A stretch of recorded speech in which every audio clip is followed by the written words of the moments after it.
Student, now I am going to discuss second video on commercial bank as well as RBI bank.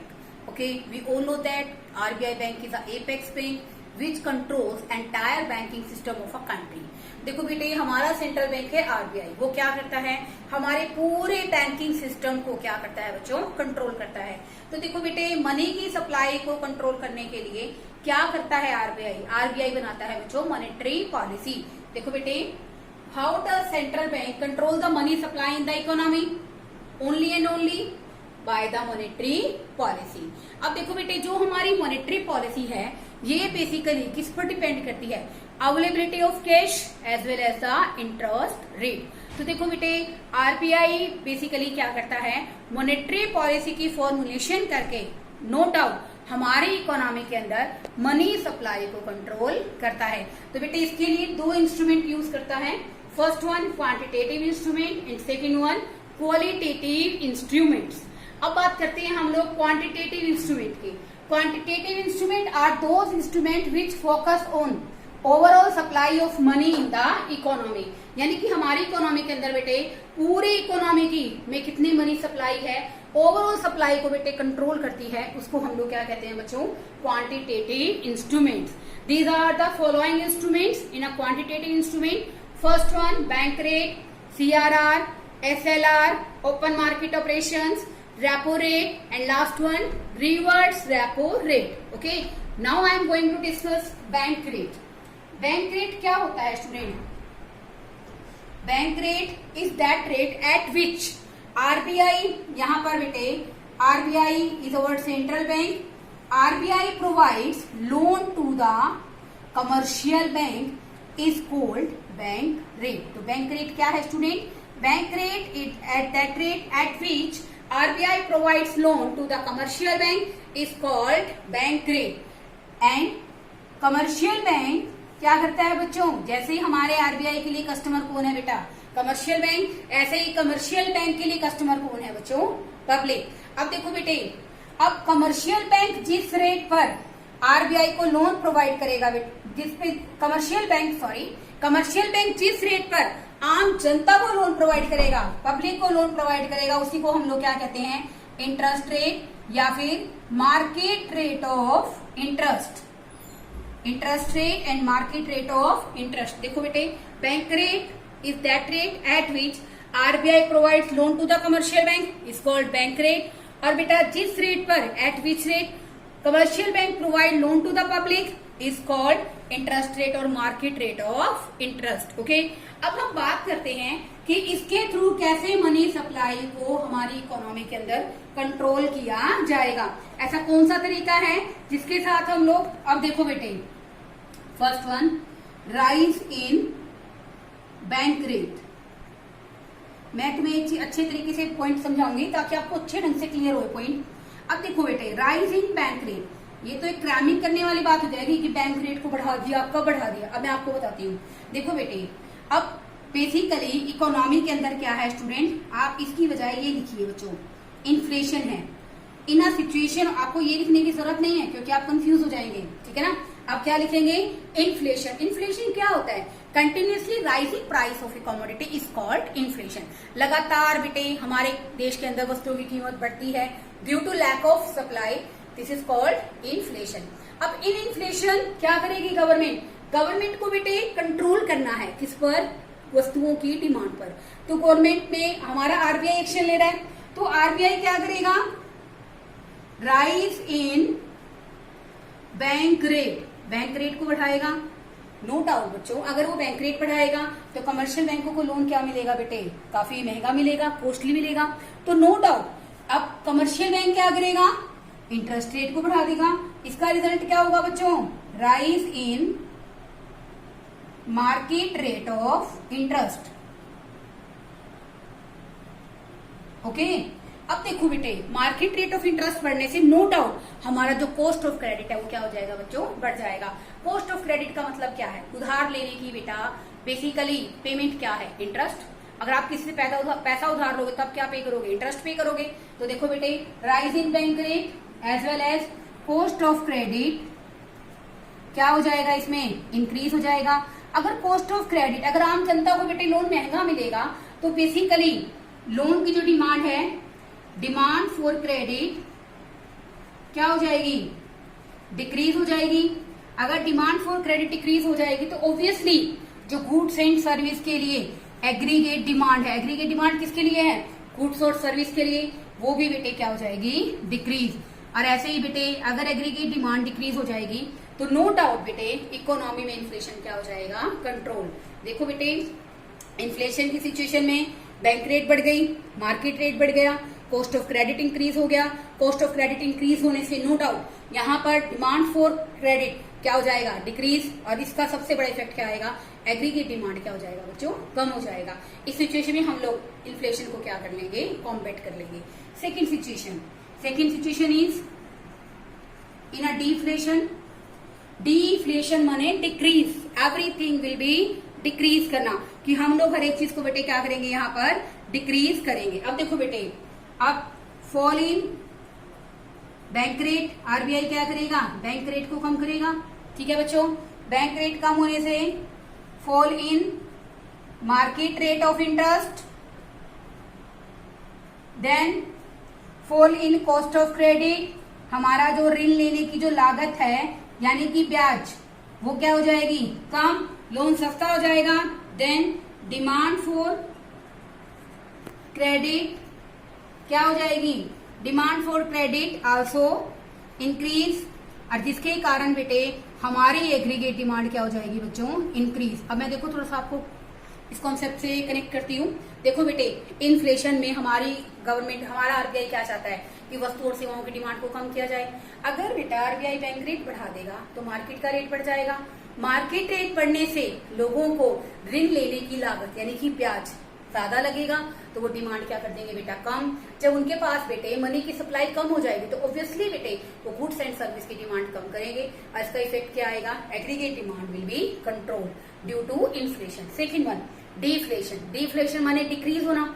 तो इसके लिए बेटे RBI क्या चाहता है कि गुड्स एंड सर्विस की डिमांड को बढ़ाना चाहता है, क्योंकि मार्केट के अंदर बेटे क्या है, मंदा है। ठीक है ना, मार्केट के अंदर क्या चल रहा है बच्चों, स्लो डाउन है। ओके, तो इसके लिए मार्केट रेट के लिए पहले बैंक रेट कम करेगा आरबीआई, ऑब्वियसली क्या होगा, इससे इसका इफेक्ट क्या आएगा, हमारा इंटरेस्ट रेट कम हो जाएगा। इंटरेस्ट रेट कम होने से कॉस्ट ऑफ क्रेडिट कम हो जाएगा। अगर कॉस्ट ऑफ क्रेडिट हमारा कम हो जाएगा देन ऑब्वियसली क्रेडिट की डिमांड बढ़ जाएगी, और इससे एग्रीगेट डिमांड के इंक्रीज होने से डिफ्लेशन की सिचुएशन को हम लोग कॉम्बैट कर सकेंगे। Now I am going to discuss another topic, CRR. CRR क्या है बच्चों, second point, cash reserve ratio. होता क्या है बच्चों कैश रिजर्व रेशो, देखो बेटे हमारे कमर्शियल बैंक के पास जितना भी पैसा डिपॉजिट होता है उसका कुछ प्रपोर्शन जो अमाउंट होता है बेटे वो हमें आरबीआई के पास जमा कराना पड़ता है, जिसको हम लोग कहते हैं कैश रिजर्व रेशो। देखिए बच्चों, it refers to the proportion of total deposit. जितना भी आरबीआई कमर्शियल बैंकों के पास टोटल डिपॉजिट होता है उसका कुछ परसेंटेज कमर्शियल बैंकों को आरबीआई बैंक के पास डिपॉजिट कराना पड़ता है। तो देखो बेटे इसी को ही हम लोग क्या कहते हैं, कैश रिजर्व रेशो। देखो बेटे कैश रिजर्व रेशो कौन फिक्स करता है, RBI. It is fixed by the RBI and it is vary from time to time. समय समय के अनुसार इसमें परिवर्तन आता रहता है। ठीक है बच्चों, अब देखो बेटे मैंने आपको बताया कि बेसिकली मैंने जो पिछला पॉइंट था उससे डिस्कस किया था ना, इन्फ्लेशन और डिफ्लेशन से। देखो बेटे एक सिंपल सी बात है, इन्फ्लेशन को कंट्रोल करने के लिए जरूरी क्या है, मनी सप्लाई को कंट्रोल करना। क्या करना, मनी सप्लाई को कंट्रोल करना। अब देखो बेटे इन्फ्लेशन के टाइम सीआरआर बढ़ा देंगे, ओके, तो कमर्शियल बैंकों को आरबीआई बैंक के पास पहले से ज्यादा पैसे डिपॉजिट कराने पड़ेंगे। तो इसके कारण कमर्शियल बैंकों की जो क्रेडिट क्रिएशन कैपेसिटी है वो क्या हो जाएगी बच्चों, कम हो जाएगी। अगर कमर्शियल बैंकों की क्रेडिट क्रिएशन कैपेसिटी कम हो जाएगी तो सप्लाई ऑफ मनी बच्चों कंट्रोल हो जाएगी, और इसका सबसे बड़ा इफेक्ट क्या आएगा, इन्फ्लेशन इज आल्सो कंट्रोल। अगर सप्लाई ऑफ क्रेडिट कंट्रोल हो गया, उनको कम पैसे उधार पर मिलेंगे तो ऑब्वियसली बेटे वो गुड्स और सर्विस की डिमांड क्या करेंगे, कम करेंगे। और बेटा इन्फ्लेशन का एक सबसे इंपॉर्टेंट रीजन यही है कि एग्रीगेट डिमांड क्या है, ज्यादा है। दूसरी बात डिफ्लेशन, डिफ्लेशन माने डिक्रीज करना। हम लोग CRR को लो करेंगे, लोअर मनी डिक्रीज करेंगे, ताकि कमर्शियल बैंकों के पास ज्यादा पैसे बचें, वो ज्यादा से ज्यादा लोगों को क्रेडिट दे सकें। इसके कारण सप्लाई ऑफ क्रेडिट क्या हो जाएगा, बढ़ जाएगा, और डिफ्लेशन क्या हो जाएगा, कंट्रोल। क्योंकि देखो बेटे, अगर क्रेडिट की अवेलेबिलिटी बढ़ेगी तो नो डाउट गुड्स और सर्विस की डिमांड बढ़ेगी, और डिफ्लेशन क्या हो जाएगा, control. Another point, the point third, SLR। SLR का मतलब होता है स्टूडेंट स्टैट्यूटरी लिक्विड रेशो। ये बेटे क्या होता है स्टैट्यूटरी लिक्विड रेशो? देखो बेटे, इसको बोलते हैं हिंदी में वैधानिक तरलता अनुपात। इसके अंदर क्या है बेटे, RBI को कमर्शियल बैंक के पास बच्चों जितना भी डिपॉजिट है, कमर्शियल बैंकों के पास जितना भी डिपॉजिट है, वो कमर्शियल बैंकों को उसका बेसिकली कुछ परसेंटेज अपने पास लिक्विड एसेट के रूप में रखना होता है। दोबारा से सुनिए बच्चों, यहाँ पर स्टैट्यूटरी लिक्विड रेशियो का मतलब यहाँ पर क्या है, देखो बेटे, स्टैट्यूटरी लिक्विड रेशियो यानी कि वैधानिक तरलता अनुपात, ये हमें क्या बताता है कि हमारे कमर्शियल बैंकों के पास जितना भी डिपॉजिट है, अब देखो बेटे, जितना भी कमर्शियल बैंकों के पास टोटल डिपॉजिट है, उसका कुछ परसेंटेज प्रपोर्शन ऑफ कैश के रूप में, प्रपोर्शन ऑफ लिक्विड एसेट के रूप में कमर्शियल बैंकों को अपने पास ही रखना होता है। इसी को ही बेटे हम लोग क्या कहते हैं, SLR। As we know, CRR कौन डिसाइड करता है, RBI। तो बेटे SLR को भी कौन डिसाइड करता है, RBI डिसाइड करता है। अकॉर्डिंग टू टाइम बेसिकली वो इसमें क्या कर देता है, चेंजेस कर सकता है। अब हम बात करते हैं लिक्विड एसेट की। हम लिक्विड एसेट्स में क्या क्या इंक्लूड करते हैं, लिक्विड एसेट्स, मैंने कहा ना कि जितना सब कुछ डिपॉजिट है बेटा, डिपॉजिट के रूप में कुछ भी हो सकता है, किसी बैंक के प्रॉपर्टी के कागजात हो सकते हैं, कोई बेसिकली कोई सिक्योरिटी हो सकती है, कोई शेयर्स हो सकते हैं, डिवेंचर्स हो सकते हैं, गोल्ड हो सकता है, ठीक है ना बेटे। और भी बेटा बहुत सारे तरीके होते हैं बैंक के पास डिपॉजिट्स को एक्सेप्ट करने में, डिमांड डिपॉजिट्स के रूप में हो सकते हैं। तो यहाँ पर बेटे लिक्विड की फॉर्म में क्या माना इन्होंने, लिक्विड एसेट्स में क्या क्या इंक्लूड होता है बेटे, एक तो गोल्ड, दूसरा कैश, और तीसरा होता है स्टूडेंट हमारा अप्रूव्ड सिक्योरिटीज। यूनेंसिव रेट का मतलब क्या होता है बेटे, free from any collateral security, यानी कि ऐसी सिक्योरिटीज जिनके लिए हमें कोई भी सहायक, मतलब बेसिकली कोई भी ऋण आधार ना रखना पड़े। यानी कि ये सिक्योरिटी क्या है बेटे, यूनेंसिव रेट सिक्योरिटीज वो होती हैं बेटे जो कंप्लीटली क्या होती हैं, बेसिकली बर्डन लेस होते हैं, जिन पर कोई भी भार नहीं होता है, ठीक है बेटे। तो इन तीनों को हमने लिक्विड एसेट की फॉर्म में लिया है। ये बेटे बेसिकली परसेंटेज होता है, उस परसेंटेज को हर कमर्शियल बैंक को अपने पास लिक्विड फॉर्म में रखना होता है। वही बात है बेटे, it is also decide by the RBI, time to time it can be change, okay. अब हम बात करते हैं ड्यूरिंग इन्फ्लेशन SLR को क्या करेंगे स्टूडेंट हम लोग, SLR इज रेस्ड। अगर SLR को बढ़ा देंगे बेटे तो इसके कारण बेटे कमर्शियल बैंकों की क्रेडिट क्रिएशन कैपेसिटी क्या हो जाएगी, credit creation capacity of commercial bank reduce हो जाएगी, क्योंकि जब उनके पास ज्यादा पैसा उनको अपने पास कैश के फॉर्म में रखना पड़ेगा, तो नो डाउट उनके पास क्रेडिट क्रिएशन के लिए पैसे क्या बचेंगे, कम बचेंगे। और इसके कारण बेटे सप्लाई ऑफ मनी क्या हो जाएगा, control. Supply of money is controlled, okay. दूसरी बात, ड्यूरिंग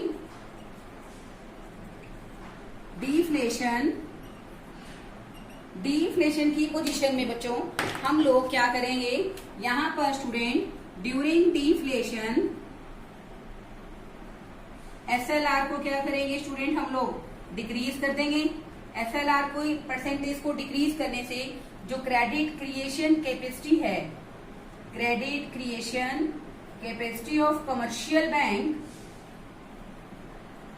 वो स्टूडेंट क्या हो जाएगी, रेज हो जाएगी, बढ़ जाएगी पहले से। सप्लाई ऑफ मनी बढ़ेगी, supply of money also increased and deflation is controlled. Supply of money अगर बढ़ जाएगी तो इकोनॉमी के अंदर लोग क्या करेंगे, बेसिकली गुड्स एंड सर्विस की डिमांड करेंगे, और डिफ्लेशन क्या हो जाएगा, कंट्रोल। एक बार दोबारा से देखिए स्टूडेंट, इन्फ्लेशन के टाइम SLR को बढ़ा देंगे तो कमर्शियल बैंकों के पास बेटे अपने पास कैश के रूप में ज्यादा पैसा रखना पड़ेगा, तो क्रेडिट क्रिएशन कैपेसिटी क्या हो जाएगी, कम। क्रेडिट क्रिएशन कैपेसिटी अगर कमर्शियल बैंकों के पास कम हो जाएगी तो no doubt supply of money भी क्या हो जाएगी बच्चों, कंट्रोल हो जाएगी। जब सप्लाई ऑफ मनी कंट्रोल होगी तो लोगों को क्रेडिट की अवेलेबिलिटी कम हो जाएगी, लोगों को क्रेडिट नहीं मिलेगा तो गुड्स और सर्विस की डिमांड क्या करेंगे बच्चों, कम करेंगे। ऑब्वियसली इन्फ्लेशन की सिचुएशन को कॉम्बैट किया जा सकेगा। Second one, during deflation SLR को क्या करेंगे बच्चों, हम लोग डिक्रीज करेंगे। एसएलआर को डिक्रीज करने का मेन फायदा क्या होगा, क्रेडिट क्रिएशन कैपेसिटी बढ़ जाएगी कमर्शियल बैंकों की, सप्लाई ऑफ मनी बढ़ेगी। लोगों को अगर सप्लाई ऑफ मनी बढ़ेगी तो क्रेडिट क्रिएशन कैपेसिटी के कारण सप्लाई ऑफ मनी बढ़ेगी।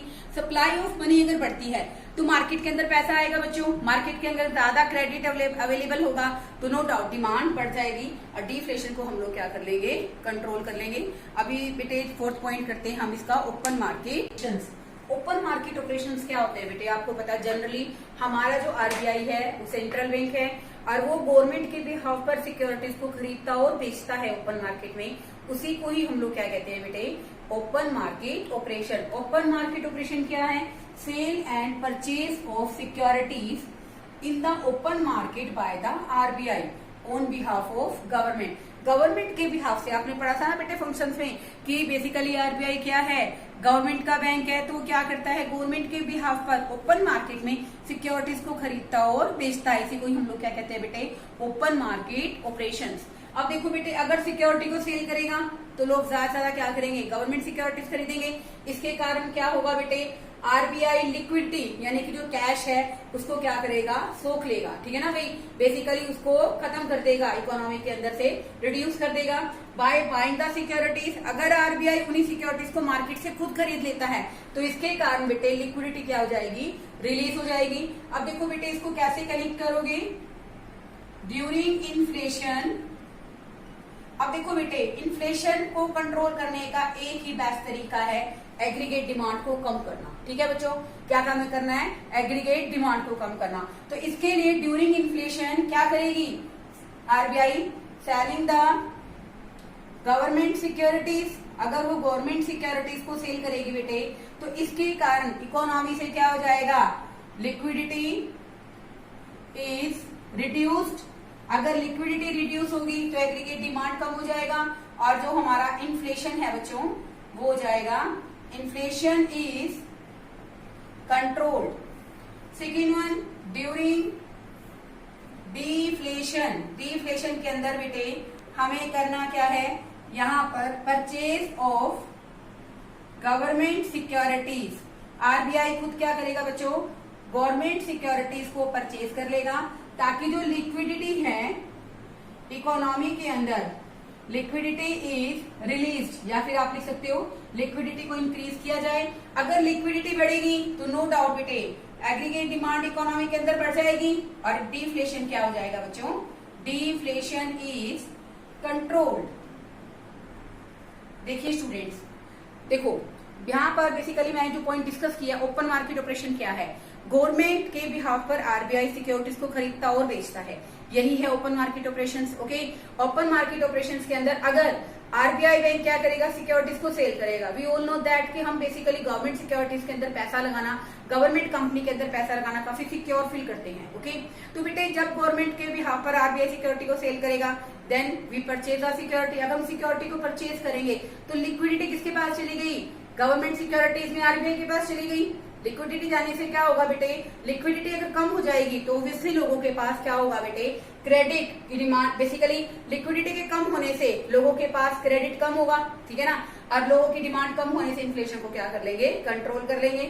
ऐसे ही बच्चों during deflation purchase of government securities, अगर हम लोग गवर्नमेंट सिक्योरिटीज को हमारा आरबीआई परचेज करेगा तो लिक्विडिटी बढ़ जाएगी, लिक्विडिटी के बढ़ने से क्रेडिट क्रिएशन कैपेसिटी बढ़ जाएगी, क्रेडिट अगर ज्यादा अवेलेबल होगा तो गुड्स और सर्विस की डिमांड बढ़ेगी और डिफ्लेशन को कंट्रोल किया जा सकेगा।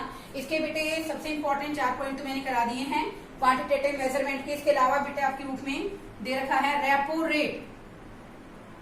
रेपो रेट क्या होता है बच्चों, जैसे मैंने कल तुम्हें बताया था, जैसे मैंने कल नहीं, इसी वीडियो में मैंने आपको बताया था कि आरबीआई कमर्शियल बैंक को जिस रेट पर लोन प्रोवाइड करती है उस रेट को बच्चों हम लोग कहते हैं बैंक रेट। क्या कहते हैं स्टूडेंट, बैंक रेट। अब ये बैंक रेट और रेपो रेट में बच्चों डिफरेंस क्या है, the basic difference between the two is that कि बैंकरेट के लिए हमें कोलेट्रल सिक्योरिटी की जरूरत पड़ती है। किसकी जरूरत पड़ती है बच्चों? Collateral securities are required, but repo rate के लिए किसी भी तरह से हमें कोलेट्रल सिक्योरिटी की जरूरत नहीं पड़ती। अब देखो बेटे, ये जो हमारा कोलेट्रल सिक्योरिटी है क्या होता है? कोलेट्रल सिक्योरिटी ऋण आधार। बैंक रेट के लिए जब आरबीआई से लोन लेता है तो कमर्शियल बैंक को कोलेट्रल सिक्योरिटी चाहिए होता है जिसके आधार पर वो लोन ले सके, लेकिन रेपो रेट के केस में there is no requirement of collateral securities. अब देखो बेटे, वही चीज है इसके अंदर भी। ड्यूरिंग इन्फ्लेशन, इन्फ्लेशन में बेसिकली क्रेडिट को क्या करना है? कंट्रोल करना है। तो रेपो रेट को बेटे क्या कर देंगे? Increase in repo rate, repo rate को इंक्रीज करेंगे। रेपो रेट को इंक्रीज करने से जो क्रेडिट क्रिएशन कैपेसिटी है, क्रेडिट क्रिएशन कैपेसिटी किसकी? बैंक की क्या हो जाएगी? Credit creation capacity of commercial bank is reduced. Okay, उसके कारण क्रेडिट क्रिएशन कैपेसिटी कम हो जाएगी, तो no doubt supply of money economy में क्या हो जाएगा बच्चों? Control. Supply of money is controlled और हमारा इन्फ्लेशन भी अल्टीमेटली क्या हो जाएगा बच्चों? कंट्रोल हो जाएगा। ड्यूरिंग डिफ्लेशन, डिफ्लेशन में क्या होगा? बेसिकली हम लोग रेपो रेट को क्या करेंगे student? Decrease. Repo rate is decrease. अगर बेटे रेपो रेट को कम करेंगे तो कमर्शियल बैंकों के पास डिमांड डिपॉजिट के रूप में ज्यादा पैसा होगा और इससे बेटे क्रेडिट क्रिएशन कैपेसिटी क्या हो जाएगी? Credit creation capacity is, credit creation capacity is increased और अल्टीमेटली क्या होगा? Supply of money also increased. Supply of money increase. अगर इकोनॉमी में बच्चों सप्लाई ऑफ मनी बढ़ेगी तो लोगों के पास बेटे क्या होगा? करेंसी होगी, पैसा होगा, लोग गुड्स एंड सर्विस की डिमांड करेंगे और डिफ्लेशन को कंट्रोल किया जा सकेगा।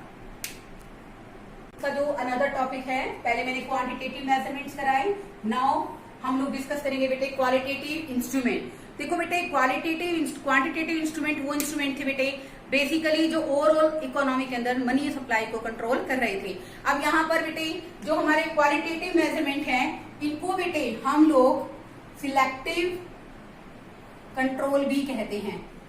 क्या कहते हैं? Selective control. क्योंकि बेटे जो क्वालिटेटिव इंस्ट्रूमेंट्स हैं they focus on particular sector to control the money supply. बेटे इनको सिलेक्टिव इसलिए कहते हैं बेटे क्योंकि देखो हमारी इकोनॉमी के अंदर 3 सेक्टर हैं, प्राइमरी, सेकेंडरी और टर्शियरी सेक्टर। तो बेटे पर्टिकुलर एरिया के अंदर मनी सप्लाई को कंट्रोल करते हैं, तो इसको हम लोग इसलिए क्या कहते हैं बच्चों? Selective control. Under this there are 3 instrument. First one margin requirement, second moral saturation, third first है हमारा मार्जिन रिक्वायरमेंट, थर्ड है सेकंड है हमारा मोरल सैचुरेशन और बेटा इसके अंदर हमारा थर्ड आ जाएगा rationing of credit. Rationing of credit. अब देखिए स्टूडेंट कैसे कैसे वर्कआउट करेंगे। First one margin requirement. Margin requirement क्या होता है बेटे? It is the difference between, it is the difference between loan value, loan value का मतलब क्या है? या फिर आप लिख सकते हो लोन ग्रांटेड, जितने का हमें लोन मिला है, and security value. Security value is called margin requirement. हम एक एग्जांपल लेते हैं बेटे, जैसे हमने कमर्शियल बैंक के पास एक कस्टमर है मिस्टर ए, उसने कमर्शियल बैंक के पास 1 करोड़ की सिक्योरिटीज के बेसिकली पेपर सबमिट कराए हैं। तो बैंक उसको मिस्टर ए को 80 लाख का क्या देती है? लोन। क्या देती है? लोन। तो बेटा इस क्वेश्चन में हमारी सिक्योरिटी वैल्यू क्या है? 1 करोड़। लोन कितने का दे रही है? 80 लाख का। तो इसका मतलब क्या था? Difference between security value and loan granted it means 20 lakh, that is margin requirement. इसी को स्टूडेंट हम लोग क्या कहते हैं? मार्जिन रिक्वायरमेंट, हमारी जो लोन हमें मिल रहा है, ठीक है, और जो हमने उसके बदले में कोलेटरल सिक्योरिटी रखी है लोन लेने के लिए। अब ऐसा तो नहीं है बेटे हम जितना बैंक के पास बेसिकली सिक्योरिटी रखेंगे बैंक हमें उतने का ही लोन देगा।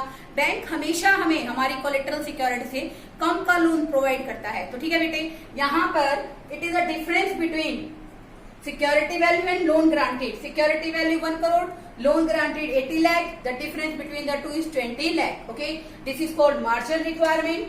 In the situation of inflation, inflation के टाइम बेटे गवर्नमेंट क्रेडिट को, सप्लाई ऑफ क्रेडिट को कंट्रोल करना चाहती है। During inflation margin requirement, during inflation margin requirement is increased. ठीक है, इसके कारण क्या होगा बेटे, मार्जिन रिक्वायरमेंट अगर बढ़ जाएगा तो ऑब्वियसली सप्लाई ऑफ मनी क्या हो जाएगा बच्चों, control. Supply of money is controlled.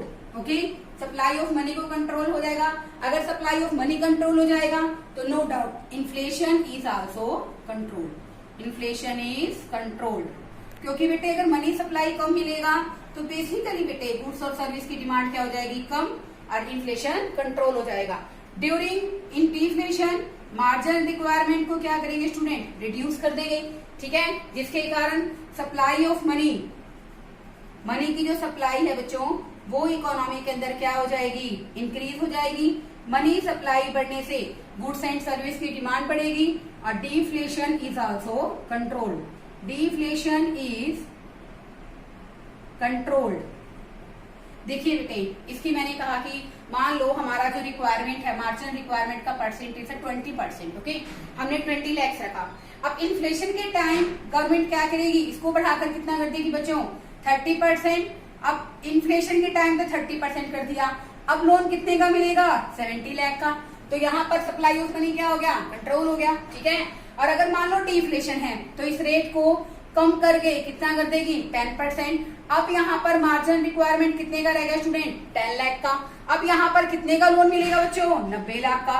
तो इट मीन्स बाय इंक्रीजिंग और decreasing margin requirement the government can control the situation as well as inflation as well as the deflation.